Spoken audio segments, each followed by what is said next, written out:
जय हिंद साथियों। Once again welcome all of you to your own YouTube channel Bihar job city. तो आप लोग कैसे हो? आई होप आप लोग स्वस्थ होंगे, मस्त होंगे। तो अभी फिलहाल मैं छुट्टी में अपने घर पे, जो कि आप लोग देख सकते हो, अभी फिलहाल में मैं अपने घर पे हूँ। तो चलिए मैं इस वीडियो में बात करने वाला हूँ कि बिहार पुलिस की छुट्टी कितनी मिलती है और बिहार पुलिस का एक साल में जो है कुल टोटल छुट्टी कितना मिलता है, कब मिलता है, कौन कौन छुट्टी मिलता है, ट्रेनिंग में कितना छुट्टी मिलता है, ट्रेनिंग के बाद जो है वो कितना छुट्टी मिलता है। ये सारे जानकारी आपको इस वीडियो में देखने को मिलेंगे। ठीक है, तो वीडियो में अंत तक बने रहें। चलिए वीडियो को शुरू करते हैं। तो देखिए, सबसे पहले मैं बात करता हूँ कि बिहार पुलिस का आखिर ट्रेनिंग में छुट्टी कितना मिलता है। उसके बाद बात करेंगे कि आखिर ट्रेनिंग के बाद जो है वो कितना छुट्टी मिलता है। ठीक है, तो देखिए सबसे पहले बात करते हैं कि ट्रेनिंग में जो छुट्टी है वो कितना मिलता है। तो देखिए ट्रेनिंग में जो है छुट्टी वो 10 दिनों की मिलती है ट्रेनिंग पीरियड में। जैसे कि जब आप ट्रेनिंग में जाओगे और पीओपी के दिन तक, यानी कि पासिंग आउट परेड तक के बीच में जब आप छुट्टी, यानी कि कुल ट्रेनिंग पीरियड में आपको छुट्टी मिलेगी वो 10 दिनों की मिलेगी। ठीक है, जिसको हम लोग बोलते हैं टीएल यानी कि ट्रेनिंग लीव। ठीक है, उसके बाद जो है एक और 10 दिन का मिलता है एसएल यानी कि सिक लीव उसको बोलते हैं। यानी कि एसएल जो मिलता है वो आप लोगों को सिर्फ आराम करने के लिए मिलता है। जैसे कि मान लिया जाए कि आप ट्रेनिंग के दौरान आप बीमार पड़ गए, तो उसके बीच में आपको जो है 10 दिनों को एसएल मिलता है, सिक लीव, जिसको आराम करने के लिए दिया जाता है। ये नहीं है कि घर जाने के लिए दिया जाता है। घर जाने के लिए सिर्फ टीएल मिलता है, ट्रेनिंग लीव 10 दिनों के लिए। वही कुल टोटल ट्रेनिंग पीरियड में आप 10 दिनों तक घर जा सकते हैं। ठीक है, उसके बाद अब बात करते हैं कि ट्रेनिंग के बाद फिर उसके बाद कितना छुट्टी मिलता है, कौन कौन छुट्टी मिलता है। ठीक है, देखिए छुट्टी तो बहुत तरह के होते हैं, कई तरह के होते हैं। ठीक है, लेकिन जो जो इम्पोर्टेंट है, यानी कि जो जो यूज होने वाली छुट्टी है उसके बारे में हम बात करेंगे। ठीक है, कि कौन कौन छुट्टी यूज करके के आप घर जा सकते हो। ठीक है, तो देखिए मैं छुट्टी का सबसे पहले नाम बता देता हूँ, कौन कौन छुट्टी जो है वो आप लोग यूज कर सकते हैं, कौन कौन छुट्टी होते हैं। ठीक है, देखिए सबसे पहले होता है एक सीएल, जिसको हम लोग बोलते हैं कैजुअल लीव, जिसको हिंदी में हम लोग बोलते हैं आकस्मिक अवकाश। ठीक है, उसके बाद होता है सीपीएल यानी कि कॉम्पेंसेटरी लीव, जिसको हम लोग हिंदी में बोलते हैं क्षतिपूर्ति अवकाश। ठीक है, उसके बाद होता है पीएल यानी कि परमिशन लीव, जिसको हम लोग हिंदी में बोलते हैं अनुमति अवकाश। ठीक है, उसके बाद होता है ईएल यानी कि ऑन लीव, जिसको हम लोग हिंदी में बोलते हैं उपार्जित अवकाश। ठीक है, उसके बाद होता है एसएल यानी कि स्पेशल लीव, जिसको हम लोग बोलते हैं विशेष अवकाश। उसके बाद होता है एमएल यानी कि मेटर्निटी लीव, जिसको हम लोग हिंदी में बोलते हैं मातृत्व अवकाश। ठीक है, उसके बाद होता है सीसीएल यानी कि चाइल्ड केयर लीव, जिसको हम लोग हिंदी में बोलते हैं शिशु देखभाल अवकाश। ये जो हमने छुट्टी बताया, ये सारे छुट्टी को आप यूज करके आप घर जा सकते हो। इतना छुट्टी को आप यूज कर सकते हो। बाकी और भी कई तरह के छुट्टी होते हैं, लेकिन वो सब जो है यूज में नहीं आते हैं, लोग यूज भी नहीं करते हैं। जो जो अभी हमने बताया ये सारे लीव को आप यूज कर सकते हैं, यूज करके घर जा सकते हैं। अब बात करते हैं एक एक करके कि सारे को कितना दिन छुट्टी मिलता है, कितने दिनों का और कब मिलता है। ठीक है, इसके बारे में अब हम बात करते हैं एक एक करके। तो देखिए सबसे पहले सीएल के बारे में बात करते हैं, यानी कि कैजुअल लीव जो आकस्मिक अवकाश है वो कितने दिनों की मिलती है।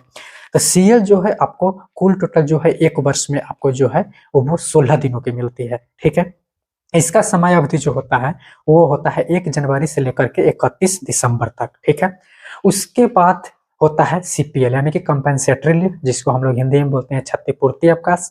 ये जो है एक वर्ष में 20 दिनों की छुट्टी मिलती है। ठीक है, और एक इसका समय अवधि जो होता है वो होता है 1 अप्रैल से लेकर के 31 मार्च तक। ठीक है, और ये दोनों जो है सीएल और सीपीएल जो है वो जो हमने समय अवधि बताया, यही समय अवधि के बीच खत्म करना होता है। अगर आप खत्म नहीं करते हो लीव तो आपको ऐसा नहीं है कि अगले वर्ष ऐड हो जाता है, ऐसा नहीं होता है। ये अगर इसी समय अवधि के बीच आप खत्म कर देते हो तो सही है, अगर नहीं करते हो तो अगले वर्ष से मतलब ये एक्सपायर्ड हो जाता है, अगले वर्ष ऐड नहीं होता है। ठीक है, ये ध्यान रखना है। ठीक है, उसके बाद होता है परमिशन लीव यानी कि अनुमति अवकाश। ये कितना मिलता है और समय अवधि क्या होता है। तो इसका कोई लिमिट नहीं है और कोई समय अवधि नहीं है, क्योंकि पीएल जो है वो सीएल के साथ में मिलता है। जैसे कि आप सीएल के लिए छुट्टी लगाओगे, यानी कि सीएल के लिए आवेदन दोगे, उसमें आप 1 या 2 दिनों के लिए पीएल ऐड कर सकते हो, लिख सकते हो। तो आपको 1-2 दिन पीएल मिल सकता है, नहीं भी मिल सकता है, यह डिपेंड करता है आपके अधिकारी के ऊपर। वो दे भी सकते हैं पीएल, नहीं भी दे सकते हैं। ठीक है, उसके बाद अब बात करते हैं अर्न लीव यानी कि ईएल, यानी कि जो उपार्जित अवकाश होता है। ठीक है, वो कितनों दिनों की मिलती है, कब तक मिलती है। ठीक है, तो देखिए ईएल जो है वो आपको नौकरी के 3 साल के अंदर तक आपको जो है 1 वर्ष में 15 दिनों की मिलती है, ठीक है। और नौकरी का 3 साल से ज़्यादा हो गया नौकरी तो आपको 1 वर्ष में 30 दिनों की मिलती है, ठीक है। ये जो ईएल है, ईएल जो है आपको जो है वो अगले वर्ष ऐड होता चला जाता है। अगर आप यूज नहीं करते हो, इस वर्ष में मान लिया जाए कि आपका 30 ईएल है, आप यूज नहीं किए तो आपको अगले वर्ष ऐड हो जाता है, ऐड होते चला जाता है। क्योंकि इसका नियम है कि आपको जो है कुल टोटल जो है वो 300 दिनों तक ईएल जो है वो जमा करना होता है, ठीक है। क्योंकि 300 दिनों का आपको जो है रिटायरमेंट के समय में आपको 300 दिनों का सैलरी आपको दिया जाता है, इसलिए जो है 300 दिनों का आपको जो है वो ईएल जमा करना होता है पूरा सेवा के दौरान, ठीक है। अब बात करते हैं यहाँ पे एसएल जो कि होता है स्पेशल लीव, ठीक है। जिसको हम लोग बोलते हैं विशेष अवकाश, ये होता है महिलाओं के लिए, ठीक है। ये इसका कोई लिमिट नहीं है और कोई समय अवधि नहीं है। महिलाओं जो है एसएल को प्रत्येक मंथ ले सकती है, जो कि महिलाओं को ये अवकाश जो मिलता है पीरियड्स के दौरान मिलता है, जो कि प्रत्येक मंथ में 3 या 4 दिनों के लिए ये मिलता है। और ये जो है ये लीव को लगाकर आप घर नहीं जा सकते हो, आपको रेस्ट के लिए एसएल जो है वो दिया जाता है, ठीक है, महिलाओं के लिए, ठीक है। उसके बाद अब बात करते हैं एमएल यानी कि मैटरनिटी लीव, जिसको हम लोग बोलते हैं मातृत्व अवकाश। ये भी महिलाओं के लिए है। ये जो है जो महिला गर्भवती होती है उनको ये सिर्फ जो है मैटरनिटी लीव दिया जाता है, ठीक है। इसका जो छुट्टी का कितने दिनों का मिलता है, तो ये जो है आपको कुल टोटल जो है 6 मंथ का मिलता है मैटरनिटी लीव, ठीक है। उसके बाद अब बात करते हैं यहाँ पर सीसीएल यानी कि चाइल्ड केयर लीव, शिशु देखभाल अवकाश जिसको बोलते हैं, वो कितना दिनों को मिलते हैं। तो ये जो है कुल टोटल जो है वो 2 सालों के लिए मिलता है, ठीक है। लेकिन यहाँ पे 2 साल एक बार में आप यूज नहीं कर सकते हैं, आपको जो है मिनिमम 15 दिन और मैक्सिमम जो है 6 मंथ करके छुट्टी मिलता है। ये डिपेंड करता है सुपरिटेंडेंट ऑफ पुलिस के ऊपर, आप कितना दिनों के लिए वो दे रहे हैं। लेकिन मिनिमम 15 दिन और मैक्सिमम जो है वो 6 मंथ करके आपको मिलता है। इसका जो समय अवधि है वो है बच्चे को जब तक 18 वर्ष तक नहीं हो जाता है तब तक आपको यह छुट्टी मिल सकता है, आप ले सकते हैं, ठीक है। और इसका लाभ जो अधिकतम है वो 2 बच्चों तक के महिलाओं ले सकती है, ठीक है। उसके बाद आता है कि और एसएल जिसको बोलते हैं सिक लीव, जो कि आप बीमार पड़ जाते हैं, उसके बाद आप में इलाज करवाते हैं, डॉक्टर आपको मेडिकल रिपोर्ट पर लिख देते हैं कि इतना दिनों का इनको रेस्ट चाहिए, उसी हिसाब से आपको जो है सिक लीव दिया जाता है आराम करने के लिए, ठीक है। वहीं पे आपको घर जाने के लिए नहीं दिया जाता है, ठीक है। इस तरह से मिलता है छुट्टी का प्रक्रिया है, ठीक है। यानी कि कहने का मतलब है कि जो अगर इम्पोर्टेंट जो है यूज करने वाली जो है वो छुट्टी जो है वो है सीएल और सीपीएल। ये दोनों ज़्यादातर पुरुष या महिला सभी लोग यूज करते ही हैं। यानी कि सीएल 16 दिनों के लिए और जो सीपीएल जो है वो 20 दिनों के लिए, यानी कि कुल टोटल 36 दिनों का पुरुष या महिला सभी लोग यूज करते ही करते हैं। बाकी जो हमने अवकाश बताया वो सभी यूज करते हैं, बट वो समय के अनुसार अपना अपना यूज करते हैं, जैसा समय वैसा आप लोग यूज करते हैं।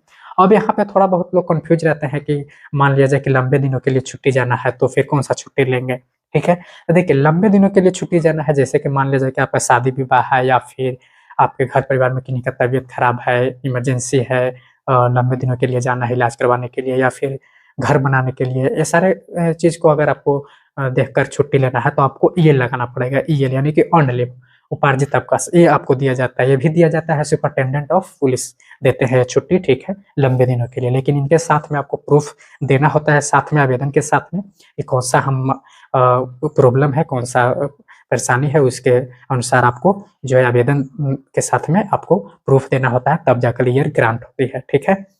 और सीएल और सीपीएल जो है उसमें कोई प्रूफ देने की जरूरत नहीं रहती है, आप सिर्फ आराम से आप आवेदन देकर आप छुट्टी ले सकते हो और आराम से घर जा सकते हो, ठीक है।